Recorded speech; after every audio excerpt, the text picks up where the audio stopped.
ফাতেমা এমন একজন বউ ছিলেন যিনি তার স্বামীর কাছে কোনো আবদারি করতেন না, কোনো কিছু চাইতেন না। তো একদিন স্বামী আসছে, আলী এসে বলছে, এই ফাতেমা, তুমি আমার কাছে কোনো কিছু চাও না কেন? কিচ্ছুই চাও না, আমি চাই তোমাকে দিতে, তুমি নিতেই চাও না। আজকে তুমি এমন একটা কিছু চাইবা যেটা খাওয়ার জিনিস হবে, আমি তোমাকে নিয়ে এসে খাওয়াবো, আমি তোমাকে নিয়ে এসে। তো ফাতেমা বলছেন, না দরকার নাই। কি দরকার, থাক না, কোনো প্রয়োজন নাই। তো আলী আজকে নাসর বান্দা, না আমি খাওয়াই ছাড়বো আজকে, বলো কি খাবা। তো চাওয়ার একটা লিমিটেশন আছে। উনি বললেন, আমার কিচ্ছু লাগবে না, জাস্ট বাজার থেকে একটা আনার নিয়ে আসবেন। কি নিয়ে আসবেন? তো আলী রাদিয়াল্লাহু তাআলা আনহু বলছে, ঠিক আছে যাও, আমি যাচ্ছি, তোমার জন্য নিয়ে আসবো একটা আনার। বের হয়েছেন নেওয়ার জন্য। এই মনোযোগ দিয়ে শুনবেন হাদিসটা, খুব মনোযোগ দিয়ে। বাজার থেকে একটা আনার কিনেছেন, কিনে যখন বাসায় ব্যাক করবেন, হঠাৎ করে একজন গরিব মানুষ আসছে, সে বলছে, আলী, আজ 3 দিন যাবত আমার পেটে কোনো খানা নাই, আমি বড় হত দরিদ্র মানুষ, খুবই ক্ষুধার্ত মানুষ, তুমি কি আমাকে কিছু খাওয়াতে পারবা? আলী রাদিয়াল্লাহু তাআলা আনহু এতটা দান করার মেন্টালিটি ছিল, এতটা ভালো মানুষ ছিলেন, বইয়ের কথা ভুলে গিয়েছেন, ওই আনারটাও আল্লাহর রাস্তায় দান করে দিয়েছেন।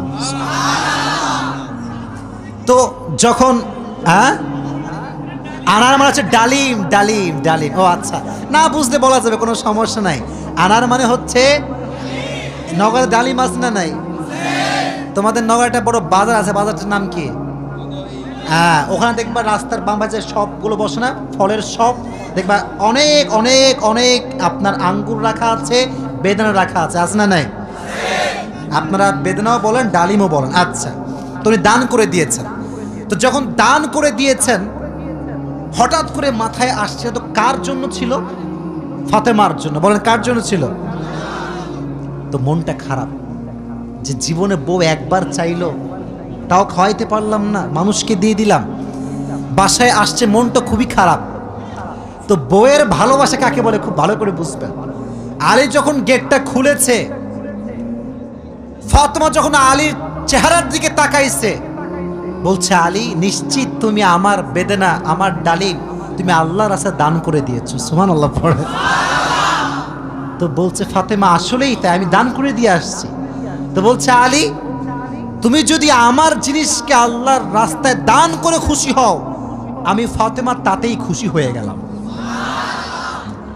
অবাক করা বিষয় দেখেন, হঠাৎ করে একজন মানুষ বাসার গেটে নক করেছে, এই কেউ কি আছে বাসায়? গেট খুলেছে, তো দেখছে গেটের বাইরে দাঁড়িয়ে আছে একজন সাহাবী, তার নাম হচ্ছে সালমান ফারসি। তার নাম কি? এদিকে পেছনে কিয়ামত হয়ে যাক, তোমরা আমার দিকে তাকাও। তার নাম কি? সালমান ফারসি। বলছে, কি হয়েছে আপনার, হঠাৎ করে আপনি আমাদের বাসায় আসছেন? বলছে, নবীজি তোমার জন্য 9টি আনার হাদিয়া পাঠিয়েছেন। আপনার সুবহানাল্লাহ পড়তে পারলেন না? কয়টি আনার? আরো জোরে।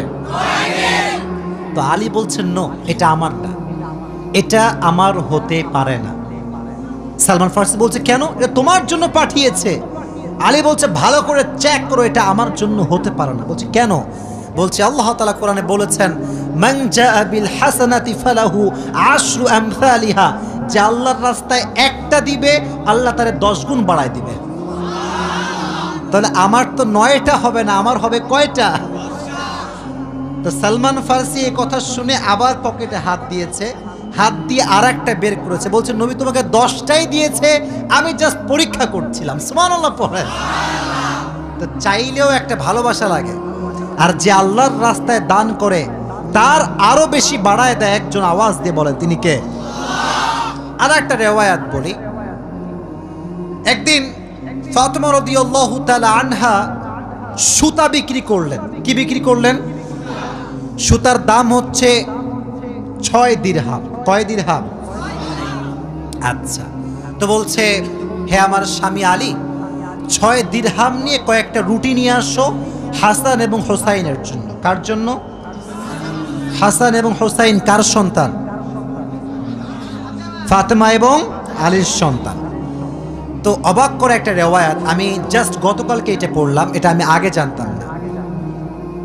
তো বের হয়েছে বাসার থেকে রুটি কিনবার জন্য। কি কিনবার জন্য? রুটি কিনে ফেলেছে। Just he was coming back to home, বাসায় আসছিলেন।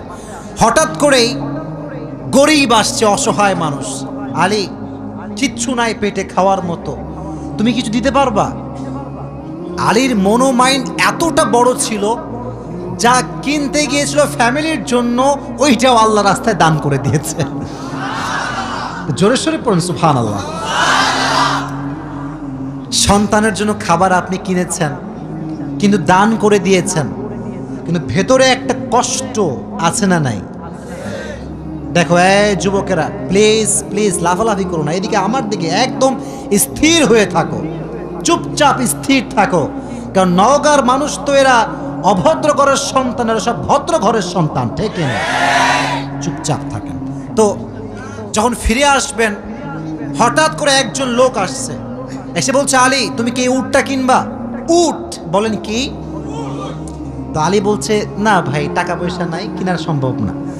তো বলছে, তোমাকে আমি এইটা এখন দিচ্ছি, তোমার যখন বিক্রি করার সুযোগ হবে তখন বিক্রি করবা, তোমার লাভ তুমি রাখবা, আর আমারটা আমাকে দিলেই হবে। তো আলী বলছে, ঠিক আছে দাও। জাস্ট উটটা নিয়েছে, উট নিয়ে বাসায় ব্যাক করবে, আবার আরেকজন আসছে, বলছে, ভাই এর দাম কত নেবেন বলেন? বলছে, ভাই আপনি দাম বলেন। যে উটের দাম হয় 200 দিরহাম, ওই লোক আগেই বলছে, আমি এটাকে তোমার কাছ থেকে 300 দিরহাম দিয়ে ক্রয় করে নিব। নিয়ে নিয়েছে উট। তাহলে আগে ছিল মাত্র কয় দিরহাম, এখন তিনি কয় দিরহামের মালিক হয়ে গেলেন? সুবহানাল্লাহ পড়তে পারলেন না? এখন এই যে 300 দিরহামের মালিক যাকে দিবে, লভ্যাংশ খুঁজে পায় না। কই গেল লোকটা? লোক আর খুঁজে পায় না, না পেয়ে বাসায় আসছে। যখন গেট খুলেছে, গেট খুলেই দেখছে নবীজি তার বাসার ভেতরে বসে আছে। বলছে, আলী আজকের ঘটনা তুমি বলবা নাকি আমি বলবো? বলছে, নবী আপনিই বলেন। বলছে, তোমার কাছে সর্বপ্রথম যিনি উট বিক্রি করেছিলেন তিনি আর কেউ নন, তিনি হচ্ছেন জিবরাইল। আর যিনি ক্রয় করেছেন 300 দিরহাম দিয়ে, সে কোনো মানুষ নয়, তিনি হচ্ছেন ইসরাফিল। কেন নবী, এটা কেন আমার সঙ্গে হলো? বল, তুমি যে নিজে না খেয়ে মানুষকে খাওয়াইছো, এটা আল্লাহর কাছে বড্ড ভালো লেগেছে। তো আল্লাহ তোমার এত বেশি বাড়ায় দিয়েছে যে তুমি কল্পনাই করতে পারো না। সুবহানাল্লাহ পড়েন। তাহলে প্রিয় ভাইয়েরা, আল্লাহর রাস্তায় দান করার জন্য আলী এবং ফাতেমার থেকে শিক্ষা নেওয়ার দরকারটা আছে না নাই? যতটুকু পারি নিজেও খাবো, মানুষকেও দিব। নিজে খাবো, মানুষকে দিব না, এটা স্বার্থপর ছাড়া কিচ্ছু হতে পারে না। আমরা স্বার্থপর হব না, ভালোবেসে যাব। আল্লাহ ভালোবাসার মন আমাদের দান করুক, পড়না আমিন। আর একটা হাদিস, আচ্ছা বলেন তো পরিবারের, আচ্ছা এখানে সব যুবক আমার মনে হয় আমরা মধ্যবিত্ত পরিবারের সন্তান, ঠিক আছে না প্রিয় ভাইয়েরা? শোনেন একটা কথা বলি, অনেক সময় অনেক যুবকের মন খারাপ হয় যে হুজুর শখের একটা R15 নাই, শখের একটা আইফোন নাই, ঠিক আছে না প্রিয় ভাইয়েরা? শখের একটা গাড়ি নাই, শখের একটা বাড়ি নাই। অনেকের এটা কষ্ট থাকে, না বললে হবে না, এটা মানুষ হিসেবে কষ্ট লাগে, ঠিক আছে, কিন্তু মাথায় রাখবা, এদিকে হাদিস বলছি, গরিবরা, মধ্যবিত্তরা বড়লোকের চাইতে 500 বছর আগেই জান্নাতে প্রবেশ করবে। এবার খুশি না বেজার? এবার হাদিস শোনা। হঠাৎ করে একদিন আলী এবং ফাতেমার ঘরে এতটা অভাব, ভাত নাই, চাল নাই, ডাল নাই, কিচ্ছু নাই, একেবারে 3 দিন যাবত না খাওয়া। কয়দিন? এটাই কম মনে হচ্ছে আপনার কাছে? কম না বেশি? আপনি বিশ্বাস করেন, আজকালকার যুবকরা বডি বিল্ডিং করে, ইভেন তার 6 প্যাক বডি আছে, কিন্তু রোজা রাখতে চায় না।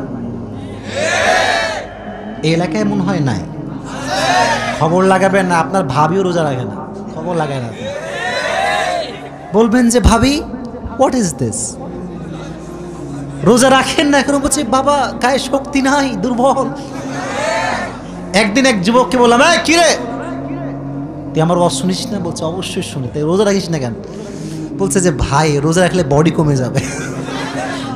নাউজুবিল্লাহ পড়তে পারলেন না প্রিয় ভাইরা? কয়েকদিন যাবত না খাওয়া। এবার আলী রাদিয়াল্লাহু তাআলা আনহু বাধ্য হয়ে গিয়েছেন, আর পারছেন না। বলছে ফাতেমা যাও, বাবার কাছে যাও, বলো আব্বাজান বাসাতে খাবার মতো কিছু নাই, আপনার কাছে কিছু হবে খাওয়ার মতো? আহা! ফাতেমা যখন ঘরে আসছেন, নবীজি ঘর খুলে দিয়েছেন। দেখেন বাবা এবং মেয়ের ভালোবাসা কত সুন্দর। ফাতেমা বলেন নাই যে আব্বাজান কিছু লাগবে। যখন গেট খুলেছে, মেয়ের চেহারা দেখেছে, আব্বা বুঝে গিয়েছে মেয়েটা আমার ক্ষুধার্ত হয়ে আমার কাছে এসেছে। সুবহানাল্লাহ পড়া। ডাক দিয়ে বলছে ফাতেমা তোমার অবস্থা কি বলো, কি হয়েছে তোমার? ফাতেমা রাদিয়াল্লাহু তাআলা আনহা ডাক দিয়ে বলছে আব্বাজান আজ 3 দিন যাবত আমাদের বাসায় কোনো ভাত নাই, ডাল নাই, চাল নাই, গোস্ত নাই, কিচ্ছু নাই। আমি আপনার কাছে একজন ক্ষুধার্ত নারী হয়ে এসেছি কিছু নেওয়ার জন্য। তো নবীজি বলছেন এই যুবকেরা এদিকে তাকাও। বলছে ফাতেমা আমার কাছে 5টা বকরি আছে, 5টা দোয়া আছে। 5টা বকরিও আছে, 5টা ধামরাটের ভাইরা 5টা দোয়া আছে, 5টা বকরি আছে। তুমি কোনটা নিতে চাও? which one you want to select? তো ফাতেমা বলছে নবী হে আমার বকরি লাগবে না, আমাকে দোয়া শিখাই দিলেই হবে। পরীক্ষায় পাস। দোয়াটা আমার সঙ্গে সবাই পড়েন, সকলে আমার চোখে চোখ রাখেন, সবাই পড়েন ইয়া আউয়ালাল আউয়ালিন ইয়া আখিরাল আখিরিন ইয়া যাল কুওয়াতিল মাতিন ইয়া রাহিমাল মাসাকিন ইয়া আরহামার রাহিমিন। আমি জানি যে এটা এখনই মুখস্থ করা সম্ভব না, তবে এটা আগামীকাল কোথায় যাবে? মাশাআল্লাহ সার্চ করবেন, ডাউনলোড দিবেন, এখানে কাট করে নিয়ে আসবেন। এই দোয়াটা you have to repeat after me, বারবার বারবার বারবার। নবীজি বলেছেন এই দোয়া যে যত বেশি পড়বে তার রিজিকে বরকত তত বেশি বেড়ে যাবে। এই দোয়াটা আমরা বেশি বেশি পাঠ করব তো ইনশাআল্লাহ। এবার ফাতেমা আলীর কাছে ব্যাক করেছে। আলী বলছে ফাতেমা তোমার হাতে গোস্ত কোথায়, ভাত কোথায়, খাবার কোথায়? তোমার হাত তো খালি, কোথায় আমার খাবার? তুমি তো খালি হাতে ফিরে এসেছো। বলছে আলী আমার হাত খালি না, আমার হাত ভরপুর আছে। বলছে কিভাবে? বলতেছে যে যাহাবতু লিদ-দুনিয়া ওয়া জিতু বিল আখিরাহ, আমি নবীর কাছে দুনিয়া চাওয়ার জন্য গিয়েছিলাম, নবী আমাকে আখিরাত দিয়ে ফিরাই দিয়েছে। আমি আখিরাত নিয়ে তোমার কাছে এসেছি। তো আলী এবার নিজেই আসছে। ডানের যুবকরা কিরে আমার দিকে তাকাও। এবার নিজে কে আসছে? আলী। বলে এবার কে আসছে? নবী হে অভাব, খাবার দাবার কিচ্ছু নাই। নবী এবার সংখ্যা বাড়ায় দিয়েছে। বলছে আমার কাছে 5000 বকরি আছে আর 5টা দোয়া আছে, তুমি কোনটা চাও? আলী বলছে নবী 5000 বকরি নয়, 5টা দোয়া হলেই চলবে। কতটা আল্লাহর উপরে ভরসা চিন্তা করেন। আমার মতো আপনার মতো মদন হইলে আগে বকরি দেন, তারপর দোয়া দেখা যায়। ঠিক কিনা যুবক ভাইরা বলো? শুধু এইটা, বিপদে পড়লে মানুষ সুদও খায়, ঘুষও দেয়। আল্লাহর উপরে ভরসা করে কিছু থামবে, দোয়া করবে, তাহাজ্জুদ পড়বে, এই সবর মানুষের মাঝে নাই। ঠিক কিনা যুবক ভাইরা বল? এজন্য আমাদের অভাব আসলে, দুঃখ আসলে আমরা ভরসা করব একজনকে। আওয়াজ দিয়ে বলেন তিনি কে? আপনারা মনে হয় বিরক্ত হয়ে গেছেন, আমি দোয়া করে দেবো তাই না? না না বিরক্ত হয়ে গেছেন মনে হয়। আসলে খুব ভালো লাগলো এই বিষয়টা যে আপনারা এতটা আগ্রহী যে বৃষ্টি হচ্ছিল তা আপনারা জান নাই। এটাই প্রমাণ করে নওগাঁর মানুষ ইসলাম প্রেমিক মানুষ, কোরআন প্রেমিক মানুষেরা।